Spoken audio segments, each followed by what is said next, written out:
السلام عليكم ورحمة الله وبركاته حبايبي. بصوا يا قلبي، أنا مش هقول لكم الطبخة دي إيه. دي عبارة عن فول أبيض كده، اللي هو معلش لو قلت اسمه هيبقى تعرفوا الطبخة اسمها إيه.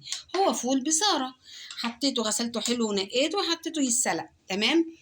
دول شوية ملوخية ناشفة حطهم عليهم. طبعا بعد ايه؟ بعد ما انتي بتنقضيها وبتعملي لها زي ما بيقولوا ايه، هف كده. تمام، عشان تنزلي الترابه الناعمه ده لو فيه ترابه ناعمه. تمام. انتي بتضيفي لها ايه؟ بصلايه، فلفل اسمر، معلقه كمون. كل ده بيتضاف على بعضه. انا لسه ما غسلتش الكزبره، عندي حزمتين كزبره هغسلهم واضيفها عليها. تمام. هسيبها تاخد وتدي معاها. انا ليه بكلمكم على البصاره النهارده؟ بصوا حبايبي، البصاره دي انا عن نفسي من زمان، من اول ما اتجوزت كده ما كانش ليا ميل عليها. دايما اقول عليها ايه؟ اكله الايام اللي ما فيهاش فلوس، وان انت مش قادره ايه تعملي اكله تقيله. اما كبرت لا، هي مغذيه جدا وصحيه جدا. وبعد ما بتستوى كده بضربها في الخلاط. طبعا بعد ما بحط لها الكزبره الخضراء اضربها في الخلاط واسيبها تبرد. وبعد كده اقللها بصل كتير بنشا، تبقى زي الكشري كده على الوش، بتبقى جميله. بس انا برضو بحط لها بصله محمره بعد ما بضربها في الخلاط تنعم معايا. انا مش غرضي اتكلم عن البصاره وفوائدها وهي مفيده او مش مفيده. انا بتكلم عن ان احنا الايام دي عندنا ظروف كده عامه على البلد وعلى البلد التانية كلها. تمام. انا دايما اقول ايه، في ايام، في سنين بتبقى عجاف، وفي سنين بتبقى خير وبركه. تمام. بعد اذنكم بس اقلب الفطير، اطلعه فوق. ماشي.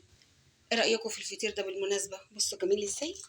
بالمناسبه مش عايزه حد يزعل مني لو انا بتاخر عليه في الاوردر بتاعه، بس انتوا عارفين ان اي حاجه تحب تتعمل تمام التمام. انا بقى بقول لكم ايه، نمشيها شويه. هي البلد كلها خلي بالكم، مش احنا بس ان الدنيا مقفوله علينا او الدنيا ضيقه، والله البلاد كلها. فاحنا نعمل ايه؟ يوم ناكل الفرخه واللي حواليها، ويوم ناكل البصاره وبرده واللي حواليها. نوعي في اكلك.